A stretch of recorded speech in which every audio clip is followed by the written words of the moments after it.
Some days, it feels like your body keeps going, but your mind stays behind. You wake up tired, reach for coffee like it's a survival button, and hope the caffeine can do what rest no longer does.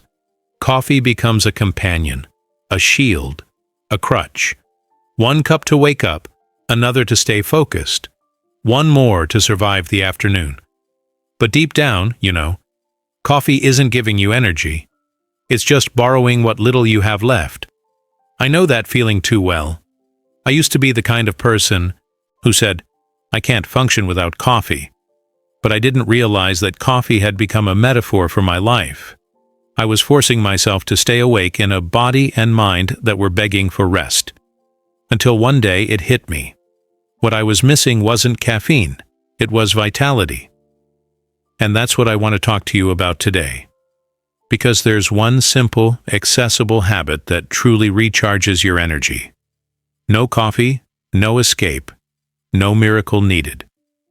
A habit that once you make it part of your routine, kills burnout at its root. But before we dive in, let me invite you to something. If you're tired of being tired, if you feel close to burnout or are trying to rebuild after it, subscribe to this channel right now. This is a safe space for anyone who wants to understand their mind with kindness and truth. Here we talk about burnout, balance, and real ways to start over, without guilt or pressure. Now take a deep breath with me, because the truth is the energy you're looking for isn't in the cup. It's in the way you live. When I finally decided to really look at myself, I realized something simple but powerful. The body doesn't get tired only from doing, it gets tired from living disconnected. What drains us most isn't effort. It's the constant pressure, the noise, the mental overload. And that's when I discovered the habit that changed everything, the conscious pause. I know, it sounds too simple. But what kills burnout isn't complexity. It's returning to the basics, to what we've forgotten to practice. The conscious pause is the opposite of coffee. Coffee pushes your body forward. The pause brings your mind back to the present. It doesn't give you artificial energy. It restores your real energy. I started small. Just 1 minute a day. 1 minute with no screens, no noise, no thinking about what's next. At first it felt strange. I felt guilty for stopping. I felt anxious in the silence. But after a few days, I noticed something. My body started to relax, my heartbeat slowed, and a quiet clarity began to appear. It felt like my energy was coming from within again, not from outside. The conscious pause is like a breath for the soul. When you stop, even for a short moment, and allow yourself to exist without a role, your brain gets the message. It's safe to leave survival mode. And when your brain leaves survival mode, your body begins to heal. Coffee wakes you up, but the pause disconnects you from the chaos. And that's what burnout fears the most, the moment you stop running and start listening. I remember one day I was completely drained. Too much coffee, my hands shaking, my mind spinning non-stop. Then suddenly I sat down, closed my eyes, and took a deep breath, something I hadn't done in weeks. And in that moment, something inside my chest loosened. It was like my body whispered, "Finally." That's when I understood. The energy I'd been chasing was being spent trying to keep up with a rhythm that wasn't mine. And maybe that's what's happening to you too. How many times a day do you feel like you need something? A stimulant, a distraction, a reason, just to keep going? And how many times do you allow yourself to simply not react? Just to breathe, without rush, without obligation. That's the difference between stimulation and energy. Stimulation pushes you, energy sustains you. And when you start feeding yourself with real energy, your body responds differently. Your sleep improves, your mood balances, your thoughts become clearer. Burnout happens when you live like a battery always on low, constantly plugged into external sources. But the real recharge happens inside, when your mind slows down and your body finds space to restore itself. I started practicing this every day. 5 minutes of conscious pause. Nothing mystical, nothing complicated, just being present. Sometimes sitting quietly, sometimes walking slowly, sometimes just watching the sky. And every day something surprising happened. The more I stopped, the more energy I had to keep going. At first it didn't make sense. How could stopping give me more energy? But then I understood. The body is like a river. If it keeps rushing endlessly, it dries up. The pause is the lake, the space where energy gathers again. And it's exactly in that space that burnout starts to lose power. Because burnout feeds on speed, on noise, on the guilt of resting. When you choose to pause, you break the cycle of exhaustion. And that's an act of courage. Now, I want to ask you something honest. One of those questions that makes you really stop for a moment. When was the last time you allowed yourself to stop, body and mind, without guilt? If that question touched something inside you, leave this in the comments. I want to learn to pause without guilt. It might seem small, but it's the first step toward breaking the pattern of exhaustion. Because burnout starts in the mind, but it's also in the mind that it ends. The conscious pause is the first habit that begins to kill burnout, not by force, but through awareness. But there are other habits that complete this process, the ones that make your recharge deeper and lasting. In the next part, I'll show you what those habits are and how to apply them in your daily life, even with a busy schedule. You'll see that recharging your energy isn't about doing more, it's about doing differently, because when your mind learns to rest, your body finally learns how to live. When you stop relying on coffee to survive, something powerful begins to happen. You start realizing that your body knows how to create energy on its own, it just needs the right environment to do it. The caffeine rush gives you a spark, but real energy is something deeper. It's peace, presence, and balance flowing together. And that's what the second habit is about, the habit of grounding yourself. You see, burnout isn't only mental, it's physical too.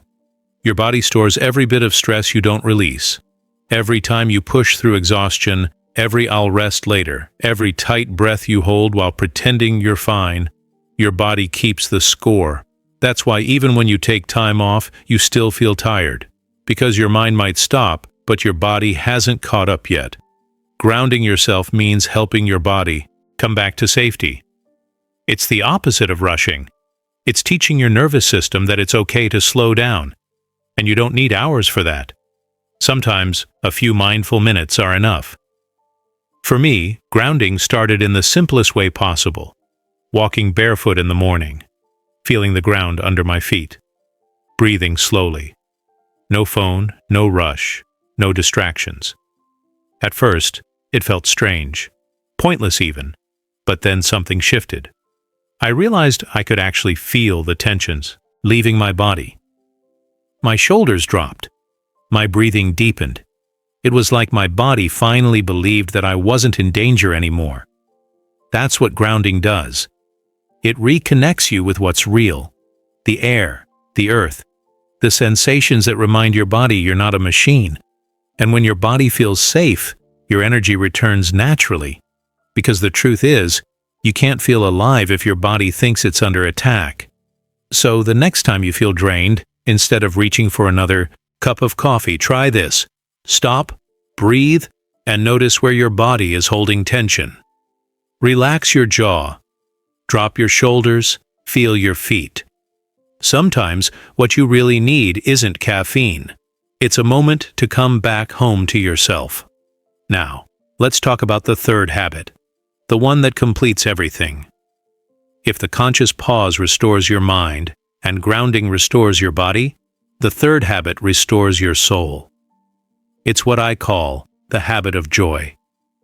Burnout convinces you that joy is optional, that you'll enjoy life once things get better. But that day never comes, because joy isn't something that happens after the chaos. It's the thing that keeps the chaos from winning.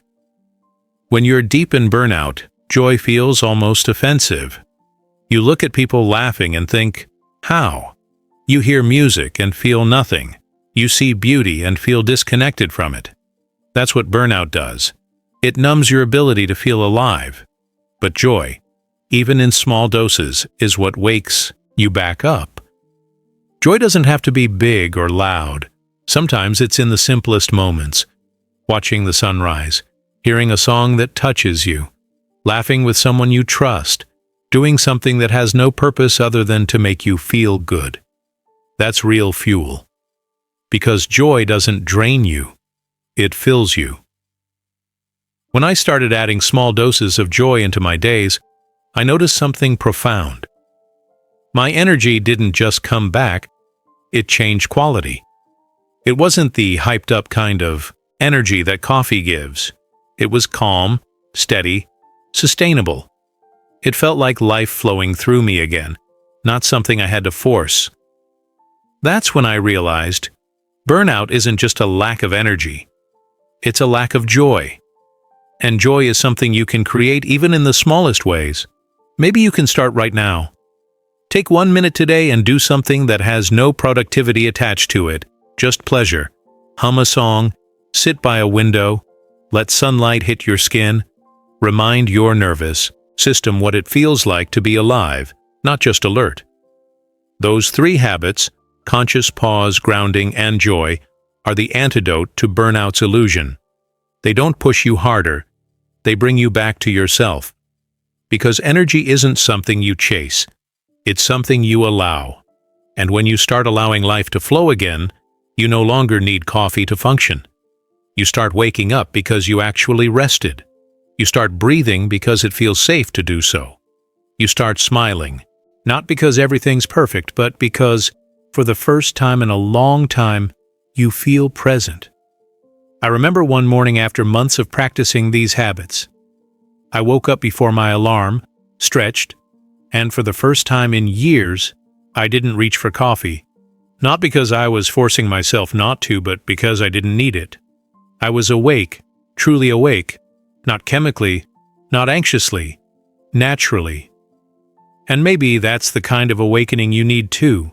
Not the kind that makes you run faster, but the kind that helps you finally stop running.